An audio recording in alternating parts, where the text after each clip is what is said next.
ఈ నివాసము శిథిలమైపోయినను చేతి పని కాక దేవుని చేత కట్టబడినది నిత్యమైన నివాసము పరలోకమందు మనకు ఉన్నది. ఈ లోకానికి అందరం అతీతులమే. బజార్కి వెళ్ళి కూరగాయలు ఇవన్నీ తీసుకొని మళ్ళీ తిరిగి ఎట్లా ఇంటికి వస్తామో అట్లనే ఈ లోకానికి వచ్చిన ప్రతి మానవుడు ఈ లోకాన్ని వదిలిపెట్టి వెళ్ళిపోవాల్సిందే. ఎక్కడి నుంచి వచ్చామో అక్కడికే వెళ్ళాలి. ఇది నిత్యమైన నివాసమునకు వెళ్ళాలి. ఈ లోకమైతే ప్రతి మానవునికి మరి ఒక సంతకు వెళ్ళినట్లుగానే ఉంది. ఇది మనుషులు అర్థం చేసుకున్నా అర్థం చేసుకోకపోయినా ఇది సత్యం. కొద్ది కాలమే లోకంలో మానవుని యొక్క ఆశేషము ఎంత అని దావీదు లేకపోతే మోషే గ్రంథంలో రాస్తా ఉంటున్నాడు. ఏమనంటే 70 సంవత్సరాలు 80 సంవత్సరాలు అధిక బలం ఉంటే 80 సంవత్సరాలు, అది కూడా ఆయాసము దుఃఖము బాధలు. కాబట్టి లోకాన్ని ఎదురున్న వాళ్ళందరూ కూడా ఇంకొక నివాసపురం ఉంది, మంచి నివాసపురం, ఇంతకంటే శ్రేష్టమైంది. ఈ లోకంలో అయితే పొలాలు, ఆస్తులు, అంతస్తులు, డబ్బులు ఉండొచ్చు. ఈ డబ్బులైనా ఏదైనా దొంగలు ఉంటారు, చిమ్మట ఉంటది, దాచుకుంటే అది పోతుంది. కానీ పరలోకములో మరి ఈ లోకము కంటే శ్రేష్టమైన లోకం అనేది ఒకటి ఉంది. కాబట్టి ఇక్కడ మనం చూసినట్లయితే అనసూయమ్మ యొక్క భౌతిక కార్యం దగ్గర మనం ఏం నేర్చుకుంటున్నామంటే ఈ లోకంలో ఉన్నప్పుడే మరి తాను యేసుక్రీస్తు ప్రభువు వారు దేవుడైన సంగతిని గుర్తించింది. తన పాపముల కొరకు ఆయన మృతి పొందినాడని, తన పాపములు మరి ఆయన కడిగి వేసినాడని, మరి తన పరిశుద్ధుడుగా దేవుడు పరిశుద్ధుడు కాబట్టి ఆ పరిశుద్ధుడైనటువంటి దేవుని యొక్క రక్తంలో ఆమె కడగబడిందని మరి ఆమె గుర్తిస్తూ వచ్చినారు. కాబట్టి ఈ లోకంలో జీవించినంత కాలంలో ఎంతో పరిశుద్ధంగా జీవించింది. ఇప్పుడు చనిపోయింది ఆమె. ఈ లోకం నుంచి వెళ్ళిపోయింది. ఎక్కడికి వెళ్ళిపోయింది అని అంటే ఇంకొక నివాసం. ఈ నివాసం అంట నిత్యం ఉండేటువంటి నివాసం. వేల కోట్ల సంవత్సరాలు యుగయుగములు అక్కడ వయసు తారతమ్యాలు ఉండవు, ఒకేలాగా ఉంటుంది. దేవుడు ఎలా ఉంటున్నాడో అలాగే ఉంటాం. దేవుడు ఏ శరీరం ధరించుకుని ఉన్నాడో అదే శరీరం ధరించుకుంటున్నాం. దేవుని వాక్యంలో రాయబడింది ఆయన మహిమా శరీరాన్ని ఇవ్వబోతా ఉన్నాడు. మహిమా శరీరం అంటే మరి హృదయంలో ఉండేటువంటి శరీరం. కాబట్టి మనం గమనించినట్లయితే లోకానికి నీవు నేను మనం ఎవరము అనంటే యాత్రికులము, పరదేశులమని రాస్తా ఉన్నాడు పేతురు అనేటువంటి భక్తుడు. ఇంకో మాట రాస్తా ఉన్నాడు, ఈ గుడారం నేను త్వరగా విడిచిపెట్టవలసి వచ్చింది అని అంటున్నాడు. ఈ త్వరగా విడిచిపెట్టి మరి ఇంకొక నివాసం పురానికి వెళ్ళాలి. అదే పరలోకం, అదే యేసుక్రీస్తు ప్రభువు వారు నీకు నాకు ఇవ్వబోయేటువంటిది. కాబట్టి మనం గమనించినట్లయితే ఎలాగైతే గోధుమ గింజ భూమిలో పెట్టిన తర్వాత అది చనిపోయిన తర్వాత తిరిగి మలుస్తుందో అలాగే అమ్మ కూడా మరి ఇప్పుడు పాత పెడతా ఉన్నాము. దాని తర్వాత యేసుక్రీస్తు ప్రభువు వారు మధ్యాకాశంలో రాబోతా ఉన్నాడు, దూరం వదిలిపోతా ఉన్నాడు.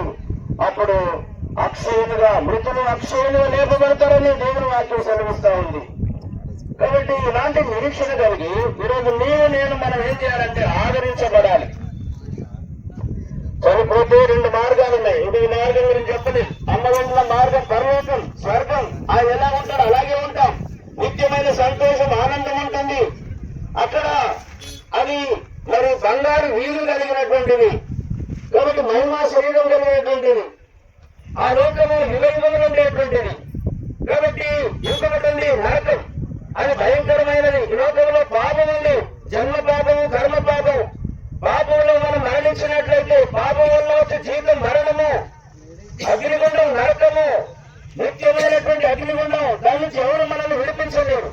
ప్రాణం ఉండగానే మనం చేయవలసిన పని ఏంటంటే ప్రభువుని నమ్ముకోవాలా, దీపం ఉండగానే ఇల్లు చక్కబెట్టుకోవాలి. దీపం పోయిన తర్వాత అయ్యో అంటే లాభము లేదు.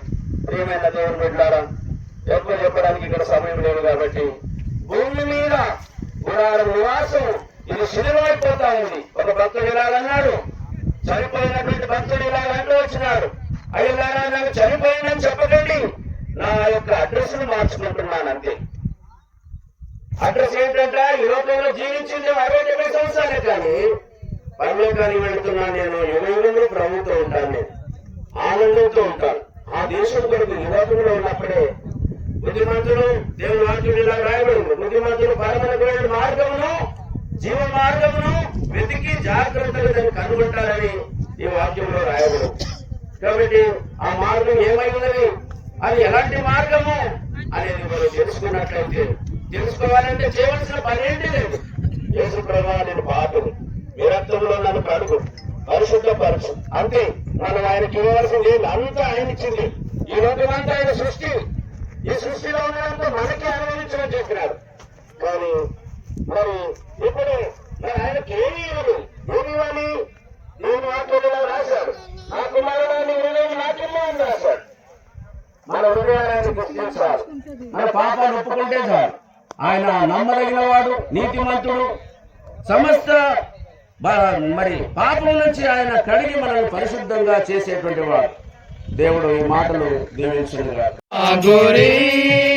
నీవే నా ప్రభువా, నా గురి నీవే నా ప్రభువా, నీ దరినే చేరెదను నేను, నీ దరినే చేరెదను.